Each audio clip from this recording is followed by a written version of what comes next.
number one is just don't answer questions you don't really know the answer to.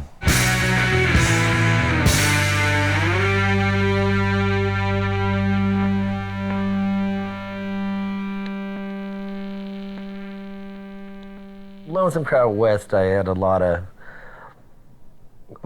stuff going on in my mind that was just bothering me about strip malls and about the paving of the West.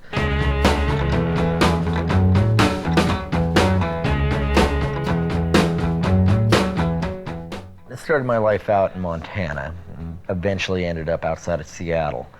When I got to Seattle, that area, Issaquah, the town I lived in, started out as a cute little town, and I got to see it very quickly just get mall fucked. And the whole, not just the town, like the area in general. It happened pretty quick, and it kind of pissed me off. Yeah, we were just like seeing the landscape change, like, really quickly in front of us. And I lived in this place called Factoria, which was like a shopping mall. I lived in the middle of a shopping mall, basically, with my mom and my brother, yeah, and I thought it was crap. It was starting to get built up, and they were starting to build the little strip malls, and, you could see that happening. I think I feel more strongly about it now than I did then, Seattle was, having its boom. Front row seat to watching forests disappear and the urban sprawl begin. Just pointless shit getting built. And it kind of hit here, I think, earlier than a lot of parts of the country with like the internet tech thing. Everybody thought that money was just going to fall down from the sky forever, which it did. A lot of the transplants from different cities coming in, a lot of tech people, a lot of obviously coffee people. So yeah, it was a transitional time for sure.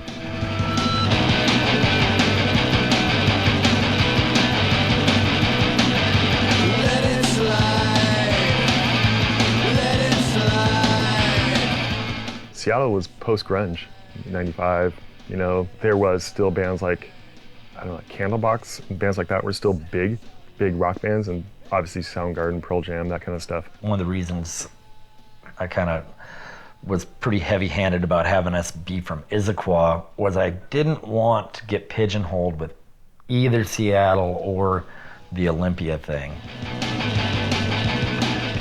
The Seattle music scene, i.e. grunge or whatever, was a little more straightforward rock or metal and things, and Olympia seemed to get a little stranger.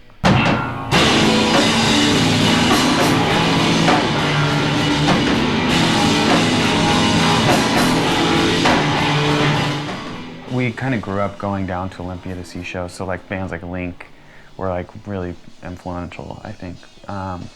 Obviously Built to Spill.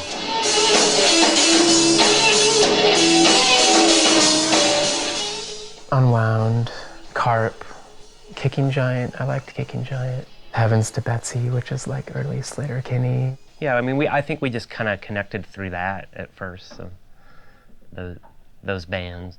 The fact that Olympia ever had a scene whatsoever is a little, as strong a scene as it did is pretty baffling, and then, in no small part is thanks to Calvin. What do you think of Modest Mouse? Some very talented young boys. Yep. They stick with it, they go somewhere. It's true. How about you? What do you think of it? I started doing a radio show on Chaos in 1978 and put on a show in 79. It's like the first show I put on. Calvin was a pretty approachable rock dude.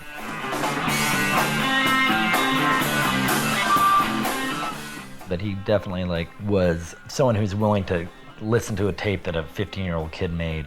I've got a couple tapes from him. Those really nicely packaged ones. Those are neat. Yeah. Friendly guy. I got something going on, that's for sure. K Records was doing amazing stuff in Olympia, which affected a lot of the kids on the east side. And all those kids on the east side over in Bellevue and Redmond and Kirkland, which were originally more of the kind of hair metal scene back when I was a kid, became the hotbed of just amazingly talented, one-of-a-kind songwriters and musicians and creative people doing really interesting music that just kind of swarmed over to this side and started playing shows. And It was really exciting to see.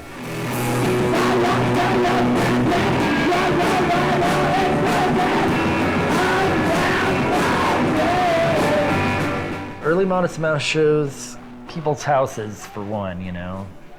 There's a lot of house shows in Olympia. We play the Lucky 7 house sometimes. Yeah, there was like 2 houses that had really big basements where you basically have shows at. Played house shows in Seattle, at the Goat House, which I ended up living at. We played at the Velvet Elvis a lot in Seattle, which was a little all-ages club. And the Crocodile Cafe, which we'd go play there even though we were underage. So we'd have to sit outside, go in and play, and then come back outside after we were done.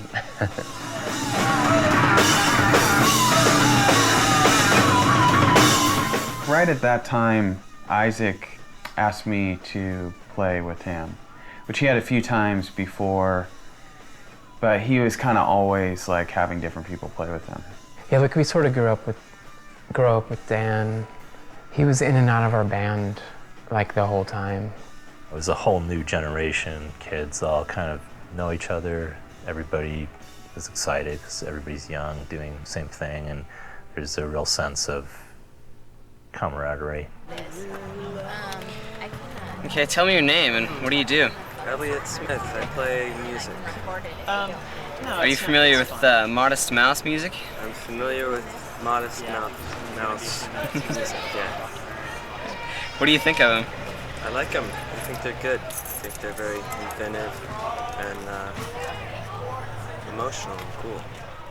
In that world of kind of some of the sub pop things and the K things and it's the beginning of Up Records. Everybody knew everybody. Chris, what do you have to say about Modest Mouse? Oh man, can we like practice this first?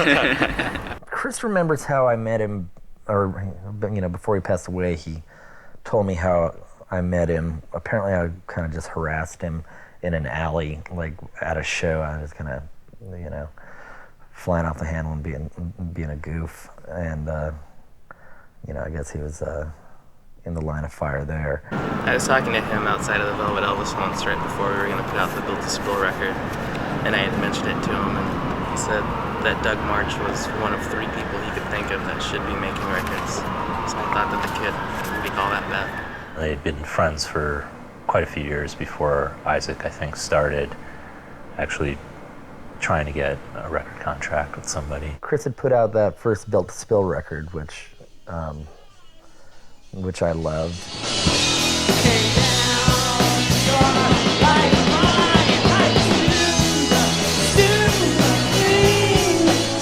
I think that we have similar aesthetics. No, Isaac's an amazing singer. You know, has a totally sweet voice. He can yell and he can sing pretty. I don't know. They kind of, to me, exemplify the perfect rock band.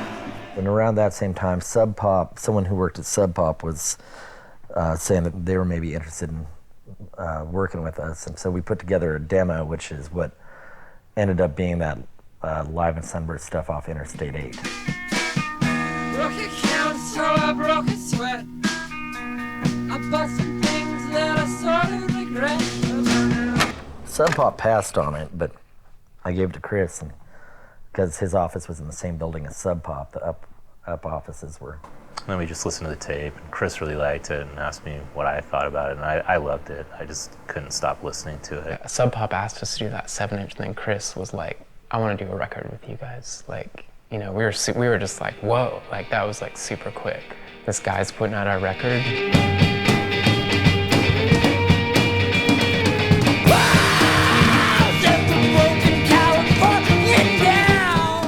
Isaac and Jeremy and Eric had recorded their first Up album, It's a Long Drive, at Moon Music, it's here in Olympia. It seemed like whoever got their hands on it seemed to like it quite a bit. Everybody loved it, yeah. Everybody was, you know, taken aback by it. They became a very popular band quickly.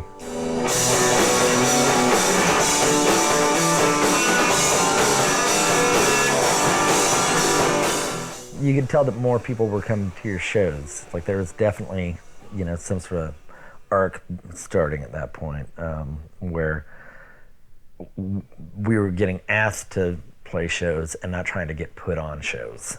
In Seattle and in indie rock at the time, which was, tiny at the time, was not what it is now. It was, pre-internet, all that. They were big. They were a big band. Being able to find out about a band is different at that point. Back then, you'd have to go to the store. You'd actually have to buy something. You couldn't just listen to it on YouTube. Yeah, you had to seek it out, and then when you did, either you hated it or you just were so in love with it. I'd still love those records. And like there are certain songs that I will just play a song here and there.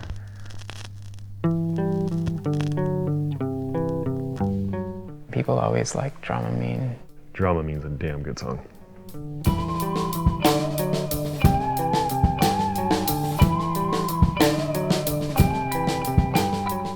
The thing that I thought when I first heard the songs that Isaac gave us on the demo was that they will be huge if people actually listen to them. I think that's one of the big places where touring all the time really did come into play. There's so many bands out there, there's so many people making music. If you don't somehow make them notice you, they're not going to. Chris helped us out a lot, by buying us a van and helping us book a tour. We went on tour I guess the day I got out of high school. Traveling, swallowing, Dramamine, feeling space, breathing out Listerine. I just remember it feeling really, really good, just to be a band out on our first tour and kind of the freedom that it felt like we had. I said what I said and you know what I mean. The first one was pretty short. It was just the West Coast. It was 10 days up and down the West Coast. Then the next one circled the U.S. and hit a lot of those areas. And for most of the time, it was Eric, Isaac, I, and Pat. This guy named Pat Graham, who has been with the band and photographing sort of way over the years. We talked about me going on the road and taking photos, but also driving and helping to tour manage or, sell merch, just be the extra person there in the van. They went out originally with a few friends and had small tours, like everybody, and it just got bigger and bigger.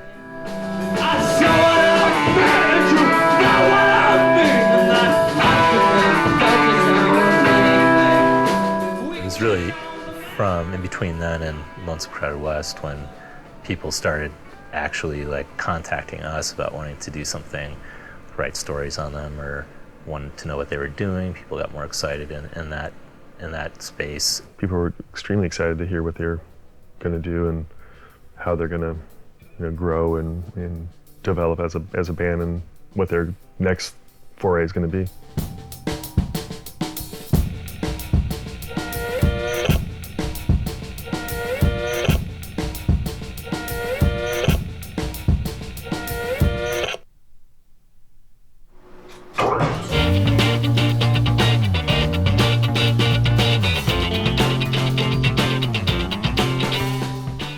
We didn't do a lot of demos for Lonesome Crowded West. We just went in and recorded it. Well, at that point, we, kind of assumed that, as we rightly should, is that you're going in and you should have your record written, and that, there's open-ended, there's things where it was just understood, we could jam it out as long as we felt, and it would end however it ended, Yeah, they were just kind of live takes, and then, probably a lot of guitar overdubs, and then in vocals, According to this, that was on June 7th, 1997. Yeah. 17 consecutive days, mostly sleepless and long days, and the band sleeping on couches, various houses around town, and we would just record until we got so tired or until things just weren't making sense anymore. And then we just shut the place down and come in the next day and get at it again. We just try to just set it up and make it so they're comfortable, make it so they feel like they can just create the right environment. I feel more like the important thing is to get a good atmosphere, set an environment where people feel comfortable, but a little more than comfortable, special. It's a special place, let's make a special record.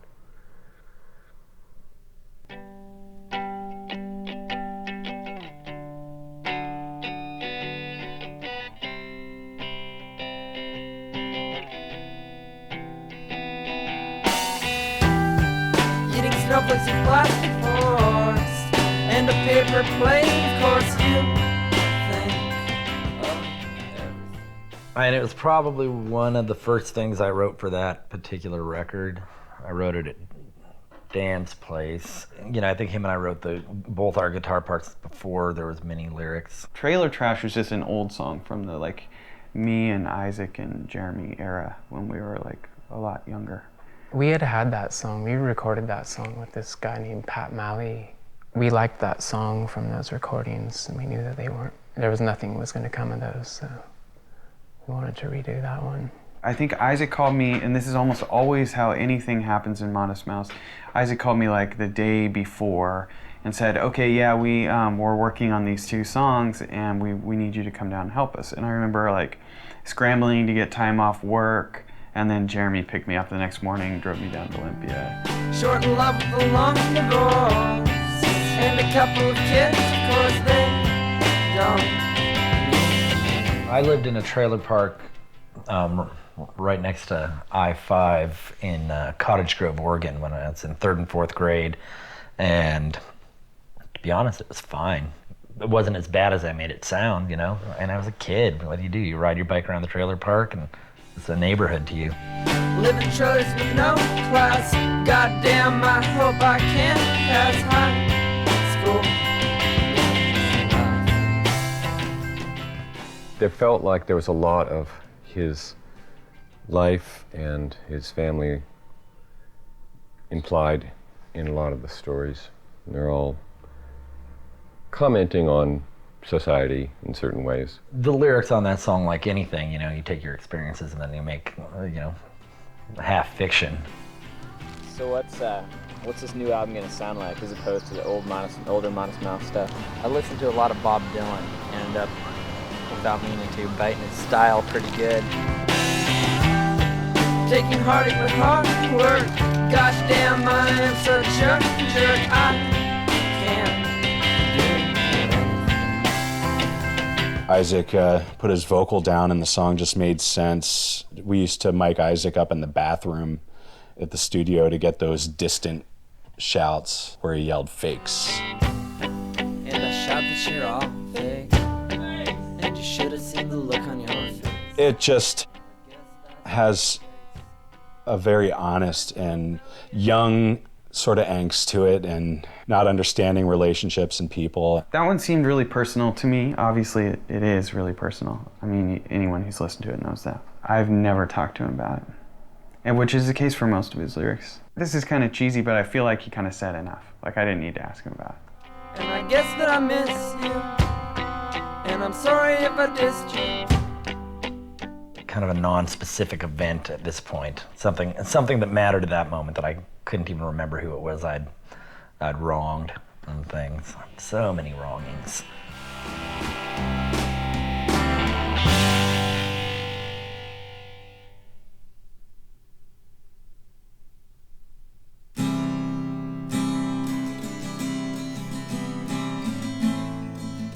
Bankrupt on Selling, I actually do remember being on tour. I remember just being in the van and Dan playing that and Isaac singing along to it. That was something where I was playing that in the back of the van on tour.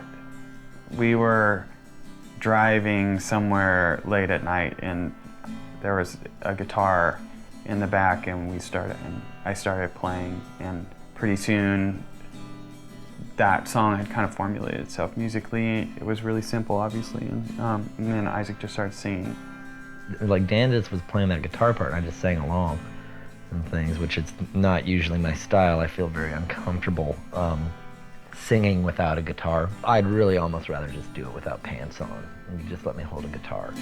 All the apostles there sitting in swing, saying I'd sell off my Savior for a set of new rings and some sandals with the style of straps that cling best to the era.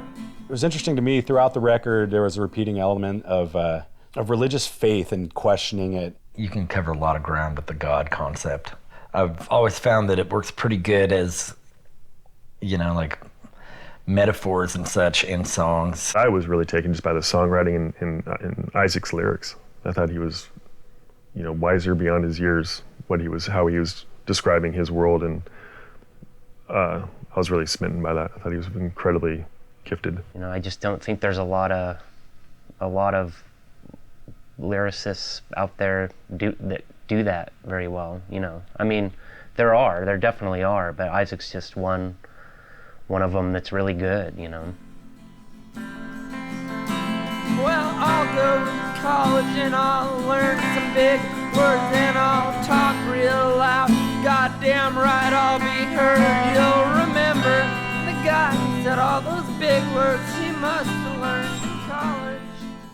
I mean, it was pretty good work. It was pretty exceptional, I thought. I could listen to the lyrics and hear him saying things about things that were going on in our lives that he would not say to me just in a conversation. And I've told him this before, I've always felt like he was most honest in his lyrics, or more honest in his lyrics than he can be conversationally.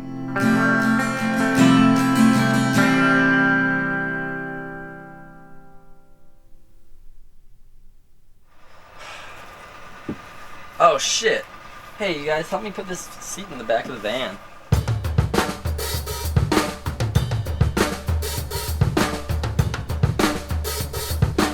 I guess that one sort of started with the drum beat, and then it went from there,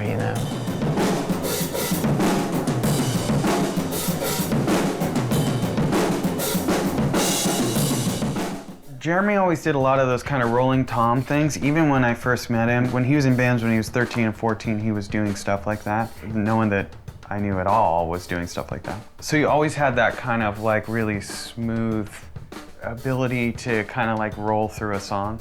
That song stays on a constant groove, yeah. And it's a very long song.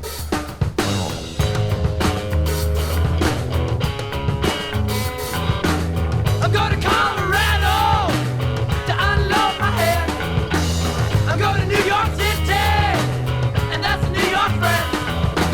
I'm going to Arizona, sex on the rocks, I wore the red, and we bled.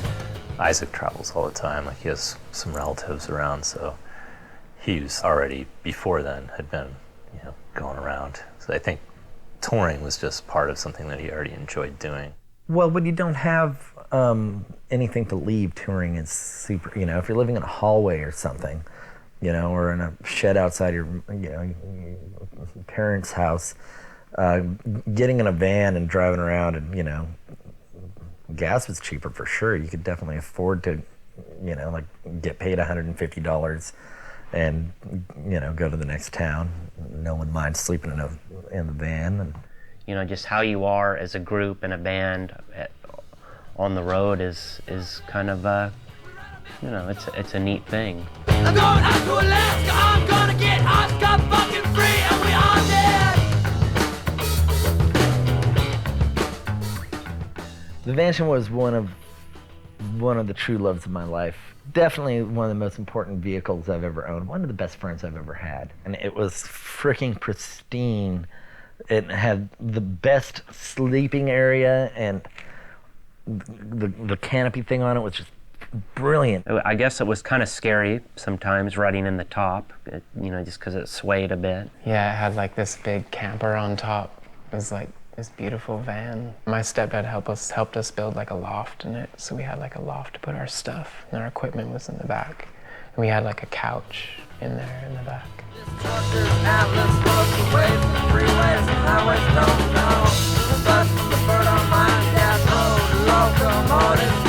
And I bought it off this super trustworthy seeming old guy, dude in his 60s, seemed like a grandpa. Just the kindest, nicest guy, and he just fucked me. Within minutes of getting the car away from there, shit was going super, super wrong with it. It broke down immediately, and Isaac fixed it, and then it broke down again. Some of the lyrics on Lonesome Crowded West, there was lots of talk of engines being broken and trying to get things to work. Well, maybe you'll go and blow a gasket. Trucker's Atlas, that's how it worked back then. Nobody had a phone, nobody had anything, and that's how it was. And to me, it's all about moving, and just a lot of the rhythms of the record feel that way too.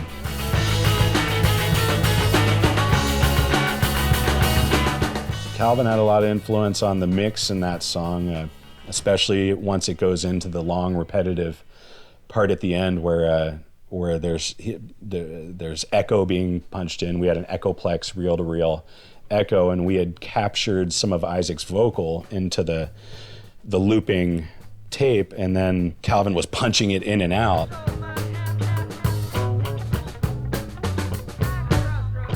So there were these parts echoing from previous parts of the song that were then being brought out in that end section. At one point in the song, there's a strange sound that happens. It was another one of those things where, as an engineer, I was like, well, that really wasn't supposed to be there. And Calvin said, well, why not? And so we used it.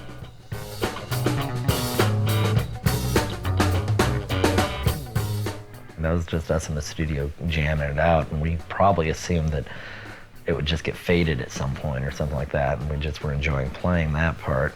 That's where I guess most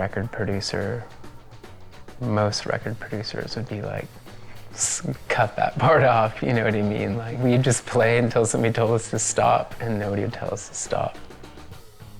I just try to stay out of the way. Let them have their interactions. You know, he's not the kind of guy who's gonna have us restructure songs or anything, or look into some like foolproof pop formula or something like that, you know? You know, he's kind of a funny guy, you know, he's not, you know, he seemed like a man of few words.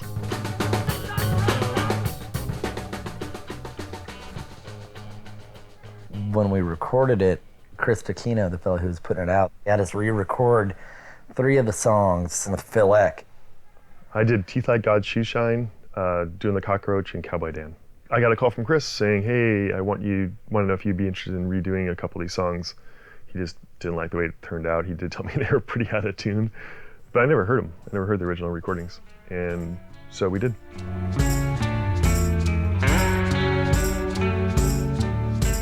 He didn't really want it to sound too out of place. He just wanted it to be true to the band and to sound a little bit more powerful. Phil, some years later, told me that he was given specific instructions to not do too good a job recording it, you know, to make it better, but not, but to kind of shitty it up a bit. You know, make it better, but not that much better.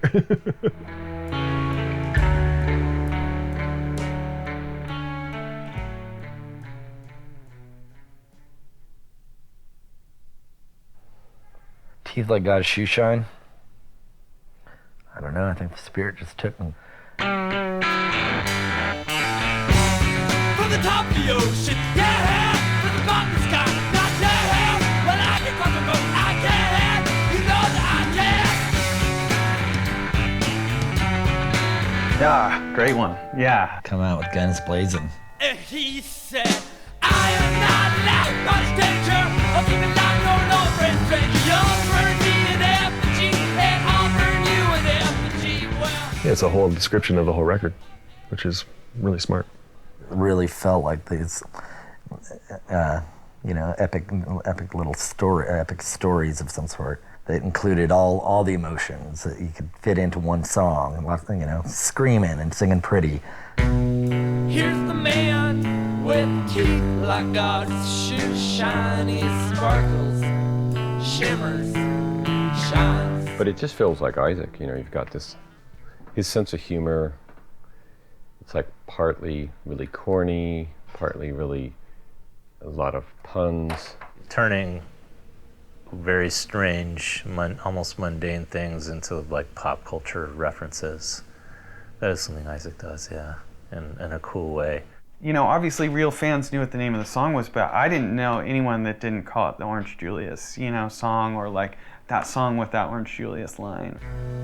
Let's all have another Orange Julius fixer standing in Orange Julius was a chain store that was at malls that served this kind of frothy, semi-healthy but more delicious than healthy beverage. I guess it's sort of a precursor to what Jamba Juice is, but it wasn't supposed to be healthy. It tastes like a crappy creamsicle. They're so gross. Sometimes they'll put a raw egg in it for you. The malls are the soon-to-be ghost towns. Well, so long, farewell, goodbye. You drive around nowadays and these things, these strip malls and shit that were getting built in the late 90s, which is not that long ago, those shops are fucking closed, and 2 miles down the road they're building another one. And I think the lyrics, kind of talk a lot about, that whole idea of things, things were just kind of changing, you definitely feel it now. Yeah, I feel like it was prophetic. I don't feel like people were talking about, paving the whole world is not such a good idea. South of Seattle, they built a mall over what was, I think, known to be supposedly the most fertile soil in all of America. And it just.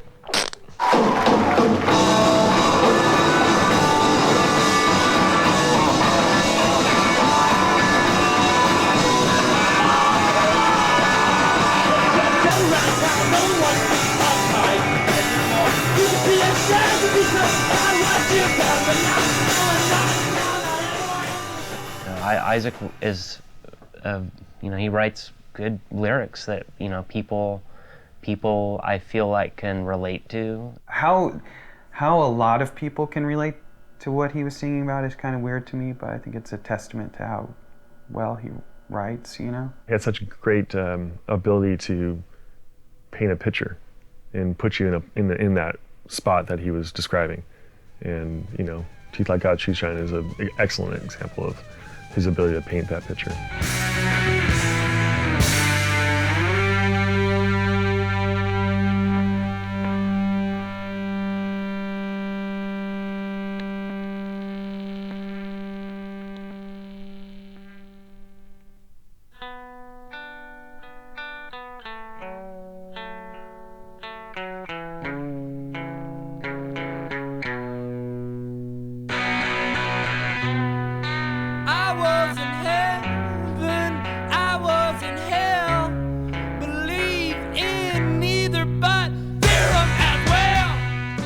Once I quit believing in God, I'm still always looking over my shoulder, worried about, being watched. That's the thing that gets ingrained in you, is that you're always being watched by something. This one's a doctor, this one's a lawyer, this one's a cash feed, taking your mom.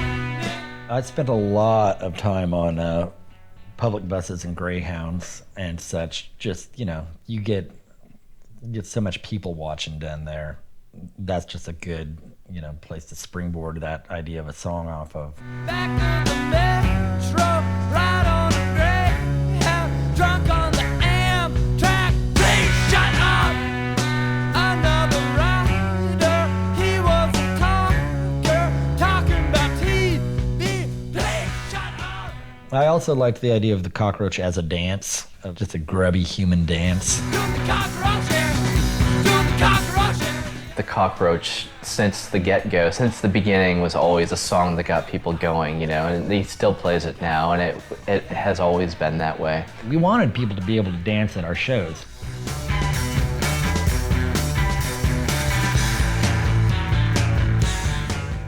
They would kick into these kind of extended, kind of heavy drum-laden dance grooves almost. It was just a drum beat Jeremy liked to play.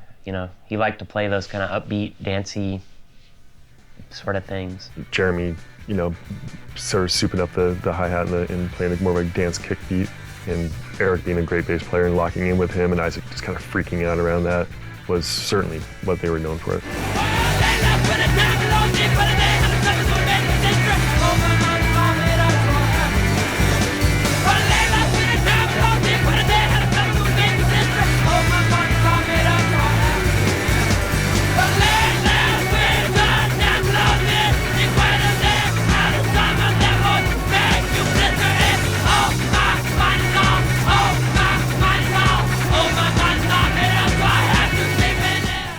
I think Isaac's guitar playing on doing the Cockroach was pretty neat. I think that's always been one of my favorite tracks that he played guitar on. There's a thing that I did a lot on the first couple records, which is I'd have a distortion pedal, but when you hit it, it kind of expanded. So if you're doing like rhythm things, you know, you get that, like that's on doing the Cockroach, which made it a little more dancier, you know, pulsy things. Well, he's a really rhythmic player, you know what I mean? So, I don't know, it's just really easy to play whatever route. It would just make it for kind of crazy stuff sometimes, you know? And then the end part was obviously the band comes in and we start doing our thing, you know?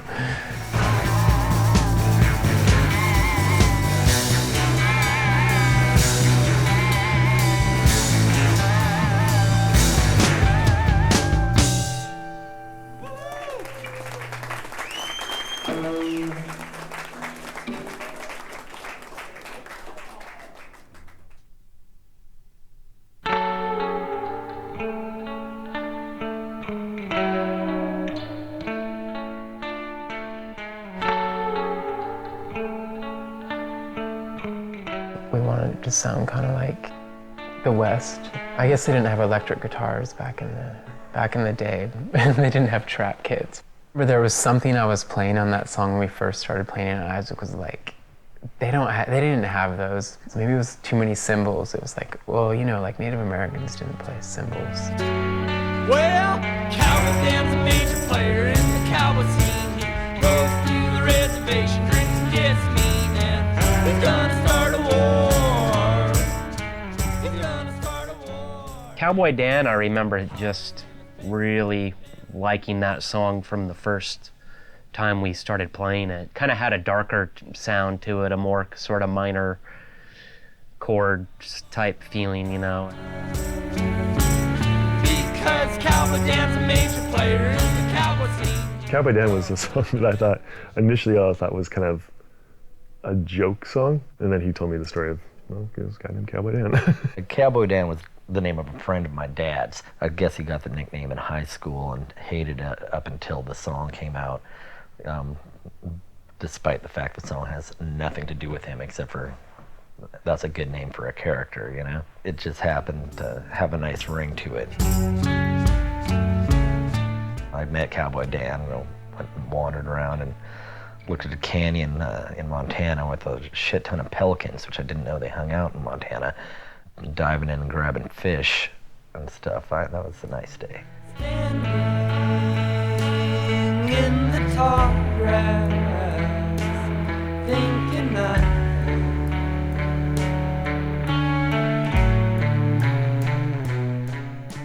Well, that one also was good because it goes into a mellower part and things, so you kind of get a preview of various different things that can happen, you know, like you're gonna get screamed at. It's gonna get mellow and pretty.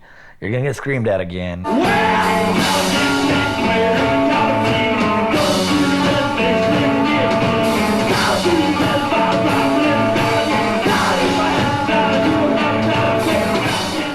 One of my favorite lines on that record is just the concept of someone trying to take out God.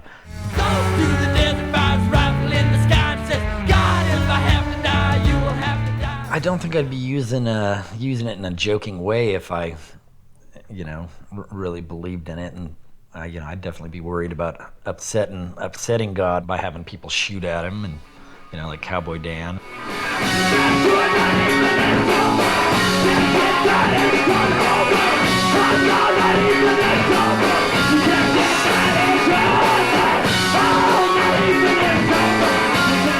I like the end part. Of course, we pieced that on there. We were like, we want to get loud again.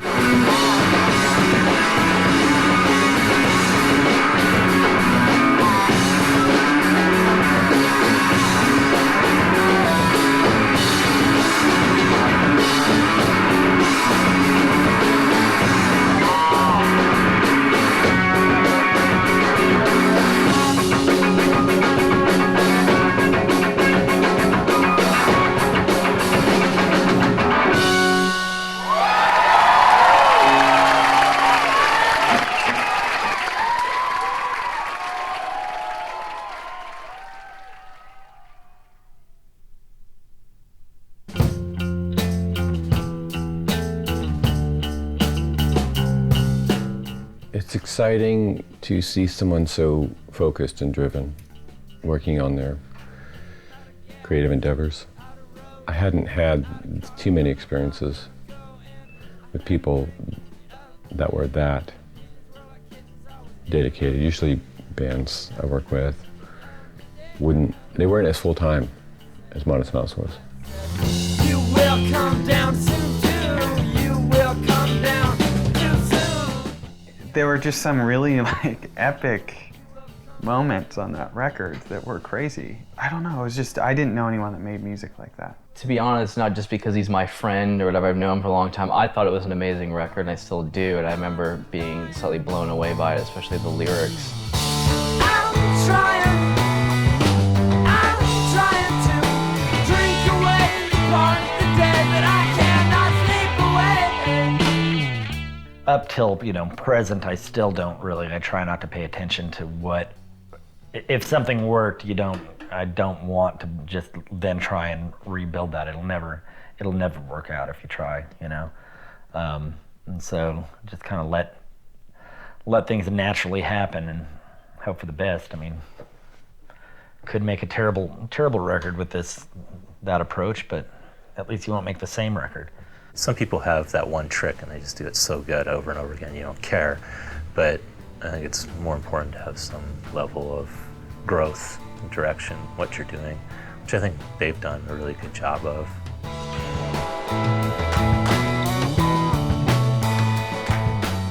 I think that we were, young and not knowing exactly what we were doing. I think that really helped us make a neat record, It's great to be talking about him 15 years later. It's great we still all have careers in music, and they've done very, very well. And, and I think I did a good job with those songs, with a band that I loved, with friends of mine, for my friend's label, in a few days in a hot, sweaty studio in 1997. All's not well, but I'm told that it'll all be quite nice. You'll be drowned in boots like mafia, but your feet will still float like Christ. Well, I'll be down. The fact that, they did it all without MySpace and without Facebook and the internet and all that, it was done by, getting a van and fixing it up yourself and driving it across the country. Just getting out there and seeing all these places and just bringing the music out to different parts of the world, and just that adventure. I think Isaac really liked the idea of really having a nice van and having all of his friends around him and traveling around, kind of like a weird circus, but with your friends, As an overview topic of what that record was about was, kind of the dehumanizing of America and things, which I think probably actually went towards making that a not very interesting record to people overseas, because it just, pretty U.S., North America centric. Either that or they didn't want some guy with, an American accent and a lisp yelling at them.